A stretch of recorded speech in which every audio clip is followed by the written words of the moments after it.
All right, by virtue of height, I am Brandon Linebuck today. He's up in Denver fundraising, and he called me Sunday and like, look, you're taller, better looking, and know more about sports, so fill in. And I couldn't argue, so here I am. Brandon was very disappointed he couldn't be here today. This is a big day for Fort Lewis athletics, for Fort Lewis football, and I'm very pleased to be a part of this. Welcome to Darrius as the new head football coach at Fort Lewis. There's a couple of things that Brandon, of course, wanted me to say, and he scripted it for me. Half of me wants to just throw this away and just talk about what I know already about the coach, but we'll not do that. First of all, Brandon wanted to thank the athletic department, President Tom Stridicus, and the FLC Board of Trustees. He wanted to make sure that you all know how important this hire was to athletics at FLC and to the Fort in general for the football program, and to make the commitment that Tom and that the Board of Trustees did very, very important to the program at this time. And that was very much on the top of Brandon's mind. He also wanted to thank the coaching staff. This is a great staff. This was an unexpected resignation, came 1 week before signing day. We did not lose a single football player to the portal. So that's hats off to the existing coaching staff and the current coaching staff. I think that right there.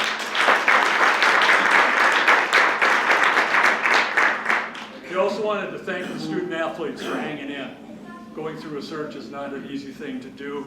It takes some patience, takes some work. So thank you from the athletic director to all you who served and were involved in that process. Now, here's something I'm not sure that I would admit, but he said he watched the movie Miracle about the USA hockey team 5 times last week. 5 times. So he's a little bit of something. I'm not sure what. But there's a line in that movie that he just locked in on, and that's when Coach Herb Brooks talked about they were born to be hockey players. Well, that's the same way that Brandon said he felt when he met Darrius for the first time in over 2 days. He said, this guy is born to be a head coach and a head football coach at Fort Lewis College. And that we're extremely proud and pleased that he is already a Skyhawk. His passion, I met Brandon just the other day at the Innovation Center dedication. The man has energy, he has passion. He was recruited by several different coaches to their staffs. He's a man of integrity, incredible energy, great football knowledge, and my pleasure to introduce the new head football coach at Fort Lewis College, Darrius G. Smith.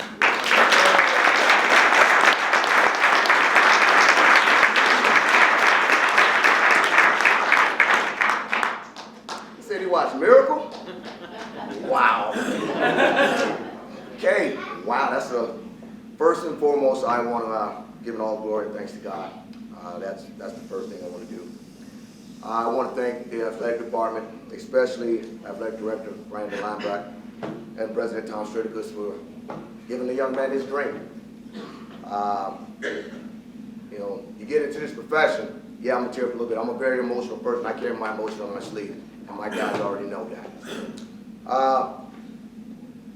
When you get to this point in your career, you're not sure what direction it's going to go. So to have Brandon make that phone call at a dire time in this program, to have a head coach leave, to take another opportunity in such a tight window, it was one of those situations where it was almost kind of unbelievable. I am a dedicated coach, and I'm dedicated to all the programs that I've been involved with. So at that point in time, I was knee deep in recruiting for Bryant University. So every phone call that was kind of going through, I was, yeah, okay, well, let's talk. Let's see how serious you are. Next thing I know, I'm getting a phone call. Hey, we got you on a flight. You're coming in on Wednesday, and possibly keep your interview on Thursday, and maybe we'll get you out of here on Friday. I'm like, okay, let's rock and roll, because that's how I like to do things. I also want to give thanks to ASC executives and my representative, Alexis Sarah Cobb, for her and her staff duty in making this transition as smooth as it possibly can from a paperwork and logistics standpoint, working with Aaron and the people of Human Resources. And also, as I make this kind of an award ceremony deal, I want to thank my mother and father who are actually here today. They're watching this.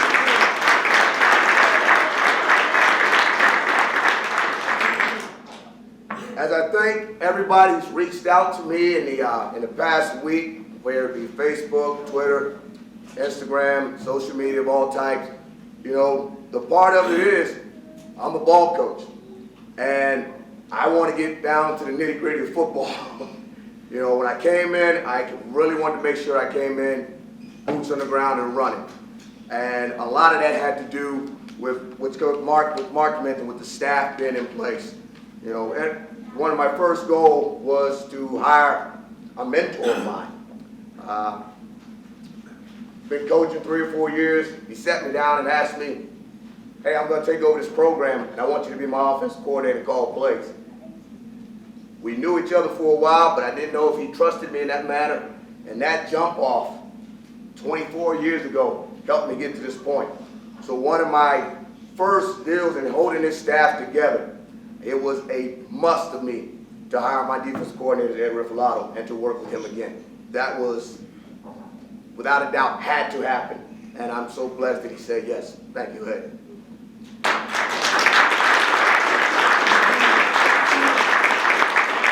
Let me wipe these tears up, because y'all know he got jokes for days.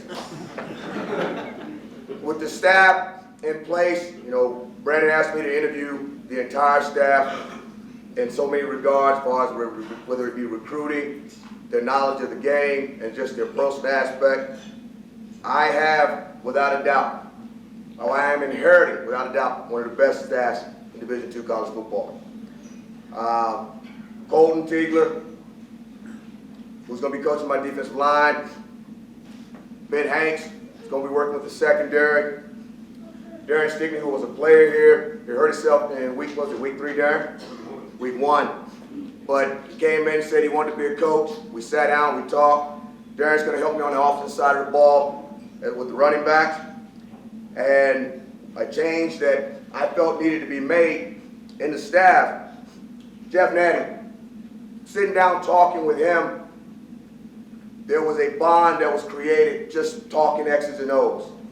And like Mark said, Fort Lewis did not lose a player in the transfer portal.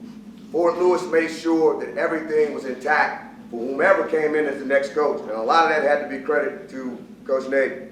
So with that being said, I went to Brandon the other day, and I wanted him to be rewarded for that. So at this point in time, I'm making it official that Jeff Nady will now be my assistant head coach here at Fort Lewis College.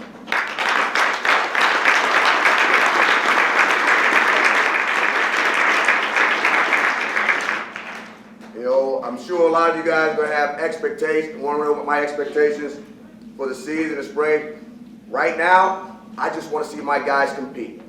I want to see them compete at the highest level. I came in telling these guys, we are going to compete. I want to know who's the first one to the weight room. I want to know who's the first one in the gym. We're going to stress ourselves through as much adversity, because that's what the game of football is going to take. Those are the type of football games I want to be in. I'm not going to lie to you. I want to score as many points as I can possibly put up. But if we can win by 1, I will walk away with a W so happy and proud, because it's all about winning. And I want these guys to experience winning, not just when they think they have everything to their advantage, but when they can create their own advantage, when they can create their own victories. You know, the old axiom of team together, everyone accomplishes more. Every once in a while, I'm going to need a couple of eyes, and that means individuals. Few individuals are going to have to step up on some Saturdays to make some things happen. And that only comes by competing. I told the guys this morning, if you're not really willing to compete against the guy standing beside you, or to compete against the person that you stare at in the mirror, how can I expect you to compete on Saturdays? That's the drive that I want this program to have. You know, as we go into the workouts right now, I post a lot of things on social media. These young men are doing that for me. They're giving me everything I can ask for, and I applaud them for that. You should give them, they're getting up at 5 a.m. We're on the floor at 5:45, and we're going after it. We're going after it. They haven't complained at all. Even on Mondays, which is Go-Go Monday, and if you're on from the DMV, you know what Go-Go is. They probably don't have a clue, but they don't care. They're just out there lifting, and that's great. You'll learn. You'll learn. This transition was unexpected, but I am so happy to be here. Sometimes you watch these things. I've watched so many coaches do press conferences, and you want to know what their mindset is. When this job came available to me, it was kind of the perfect storm for me. You know, I know of the Durango area. You know, having spent 5 years in the Rocky Mountain Athletic Conference at New Mexico Highlands. You know, from a graduate assistant to a full-time coach. I even held the job of the third chair on women's basketball, which means I just drove the bus, Jerry. That's all I did. But I was also an assistant softball coach. And one of my favorite trips was always coming up to Durango. When I left the Southwest, going back east to coach, I came out here probably 3 or 4 times in the last 15 years, twice to speak with previous coaches, twice just to come out on vacation. So when the job came open, it was like, where else would you want to be? You know this area, you know this terrain, you know this conference. So here's the perfect time for you to step up and show your leadership capabilities to lead a group of young men. And that's one of the reasons why I took the job. I mean, a better storm couldn't happen. Now the funny thing is, as I told you, I'm a dedicated coach. So I came, actually stayed here at the Homewood, thank you, Kurt. And when I got on the plane to go back, I gotta be honest. Like I say, I wear my emotional sleeve. If I didn't get this job, I wasn't worried, because I knew I crushed the interview. I was confident. I knew I crushed the interview. It was just a matter of time. I got the call. If the call didn't go my way, I was not going to hold my head down in shame, because I knew what I had done from an interview standpoint. Kind of waiting on the call, but I didn't get the call kind of early, kind of waiting on the plane. I told you, I'm a dedicated ball coach through and through. I went right back to recruiting. I went right back to recruiting for Bryant University. You know, and not to pat myself on the back, but the type of tireless recruiter I am, we got into a mix with a 247 3-star recruit. Ended up getting him signed, and then a perfect storm came again. He came on his official visit. I sat with his mother, got him situated, got his stuff signed. When his stuff came, it was almost simultaneous. As soon as his stuff came in via the text message and email, Brandon called. And I was like, there's God. Because I was able to accomplish 2 things for myself that had not been done in less than a 48 time period. And I patted myself on the back for that one. Because that was a goal. That was a dream. To be standing here in front of you all right now, you know, that's a dream. And I get to live out my dream. And that's one of the things that I'm teaching these young men right now. When you have an opportunity to seek your dream, go after it. It may not come immediately. Perseverance will probably have to take place. A time period will have to go. Well, you will know when that opportunity is yours, and you will seize it, and you will go after it. That's what I'm going to train you guys to do. We're going to win some ball games, guaranteed. But after my tenure here, when you all step off, I want you to be better men, husbands, fathers, leaders in the community. That's what I will take more pride of than anything. I come in every day in the gym, and Cecil's already got on me. But I did it. I came forward. There's a banner. And I put the pressure on myself. Rocky Mountain Athletic Conference, the last title, 1984. Some of the guys that see me do it, I walk up, stand, and stare at that banner every day I have been here. Yeah. That is my goal. I don't know if I can get it accomplished immediately, but that 1984 looks too daggum long. And that needs to change. And I would love to be the man to help that change for you all. You know, as I go here, I can talk. You give me a mic, I can keep going. But I just want to say thank you all for attending. I'm very, very proud to be your head football coach. I hope to see this amount times 10 on Saturdays. Please don't be a stranger on the rim. Come up, knock on my door, even if it's just to say hello. And I welcome you all. Thank you all for this opportunity. I'm very proud to be here, and I am so excited to be a Skyhawk, baby. Talons up. So,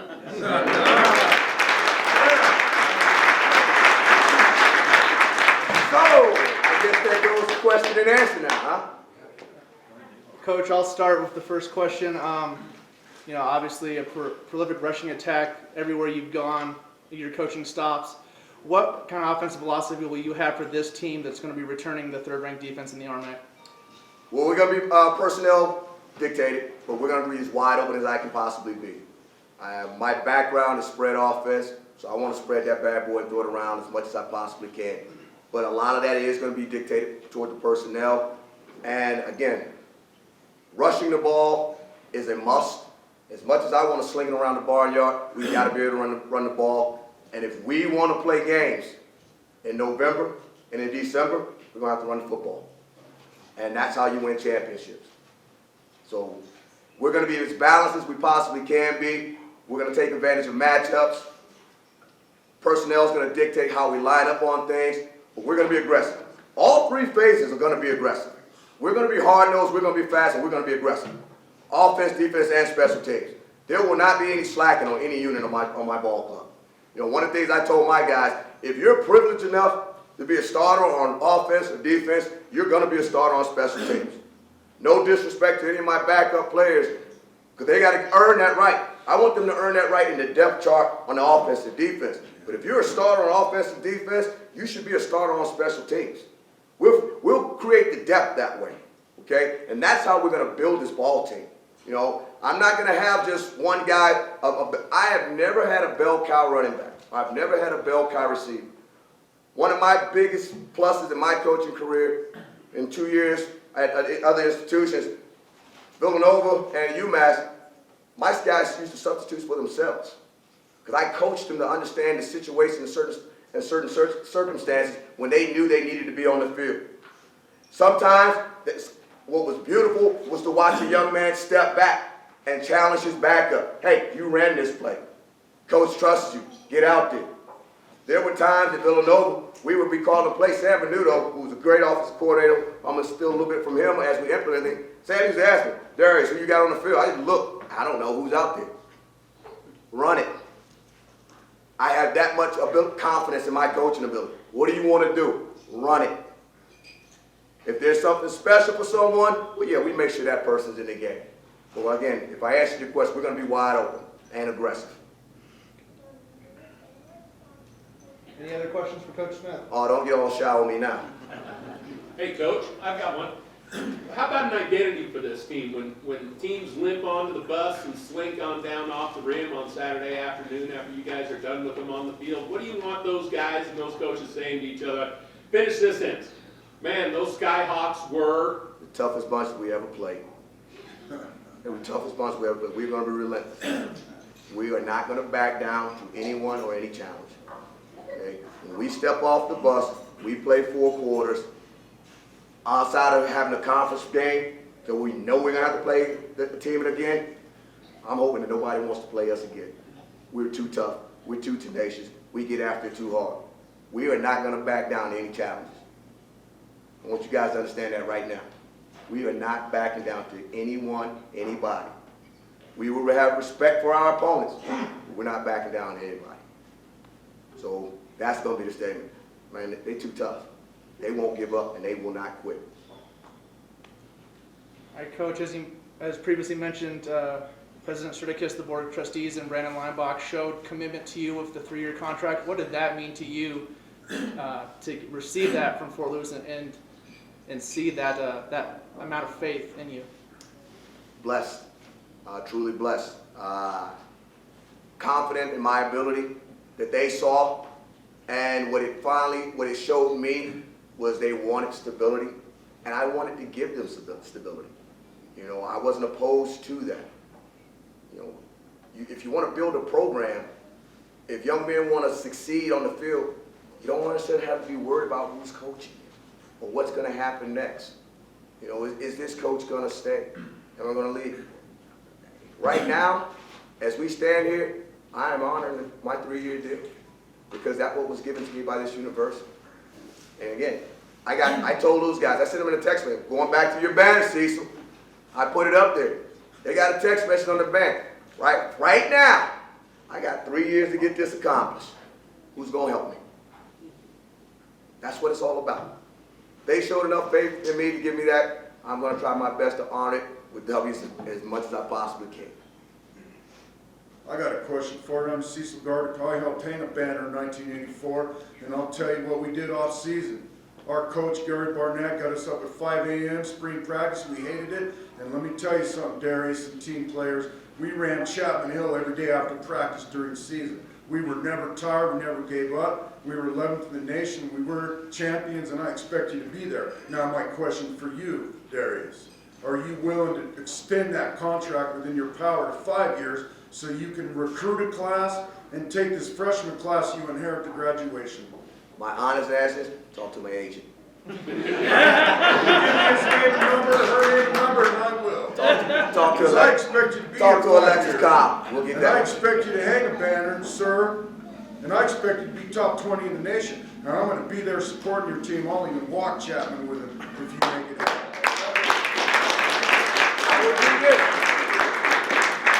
It's a shout out to my boys from 30 East. I don't back down from challenges. So if that's the challenge, touche. You got it from this supporter. Let's go. Got Let's it. go. Let's go. I've got one back here. As someone that's also kind of new into the athletics department, helping turn around a program, in your mind, what is, you're taking a program that has won championships since the early 80s. What's step one to turning it around? I know it's a huge puzzle to put together, but from you, what's step one? We got to learn to be together. We got to learn to bond as one. One of the things that I made sure we did going into this last part of winter conditioning, I didn't go offense and defense as far as our stretch lines, how we do it, our lifting. I made them work together. I assigned what I call jump captains for the weight room. But normally when I've done that process, I've allowed the guys to draft. With me coming in, and I actually might do it this way again, we dealt it out. I had Coach Stickney put everybody's name on the card, and they stood there at the table, and they got dealt the hand.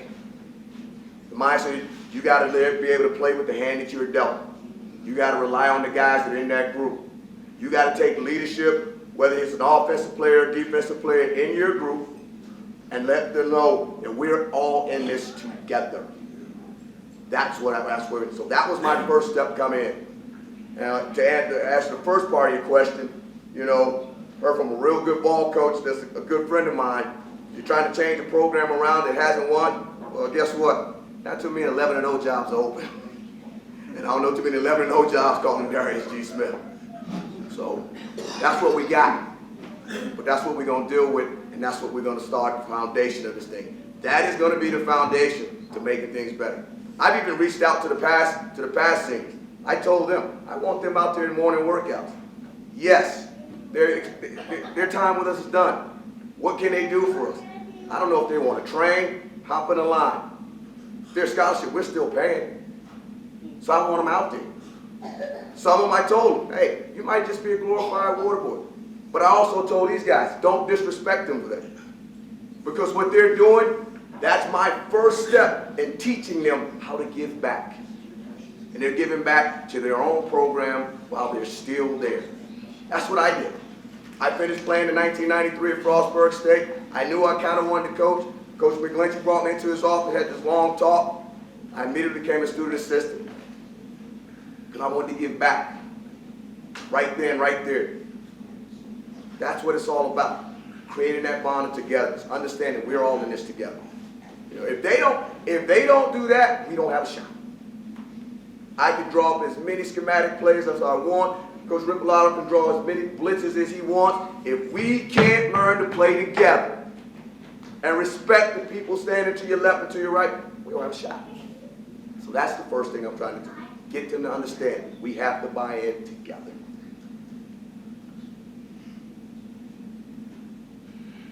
Oh, don't get shy on me now. Because I know I'm going to be walking down the hall and somebody going to come in here, hey, let me talk to you and ask you this question. I'm up here, I'm at the firing squad, let's roll. Without giving away all your secrets and strategies, what is kind of your foundation or base when it comes to recruiting? What areas do you like to hit? What kind of recruiting philosophy do you think will be successful here? For me, a successful recruit is going to be a person I can bring in that has a lot of character. I am not going to sacrifice character for talent. We're going to concentrate in the region. You know, we're gonna get over to the Front Range. We're gonna handle the four corners. We're gonna handle Arizona. We have a great foundation of junior college players coming out of California and Texas. We're gonna stick to that. But one of the things I told Brandon and I told President Strickland, me coming here, taking this job, I'm not gonna sit back and just be the coach at the little school on the other side of the mountain. I wanna dominate this region. I wanna dominate the state, and I wanna go national. You know, I wanna see these guys on it. I want you all to be able to stream these guys on MSN, ESPN, playing in the tournament time. You know, I don't want to sit back. I don't want to hide. I want to step out in front. I'm going to put us in some positions, probably with this right here, that I'm going to need you guys to back up. But we're not going to hide from it. We're not going to hide from it at all. So recruiting, again, concentrate on this immediate area. We're going to take care of the Front Range. We're going to take care of the four corners. Reach out in the Southwest. We're going to go national. You know, the best thing that's happened to me is, obviously, with the NCAA rules, I can't mention names. I've already been reached out to some young men who had some very good programs, who respected me either when I recruited them or other coaches put me in contact with them because certain situations are going on. You know, the beast right now in college football is the transfer portal. Kids have that option now. And I'm not going to be afraid to dip into that option. But again, at the same point in time, I am not going to sacrifice, character for talent. The guys that I bring into this program, you all are going to want to be here. You all are going to want around you. You all are going to want to be able to have them come into your establishment, into your businesses, help out, be involved in the community. Because I'm going to be there. And I want them to represent themselves, their family, the university, and this region in the best way they possibly can. So we're going to find some players. We're going to find some talent. But again, I won't sacrifice talent for character. There are going to be young men that we'll all be proud of in this room. Any other questions for Coach Smith? Thank you all for all attending. Thank you, Coach. Did y'all say me some barbecue?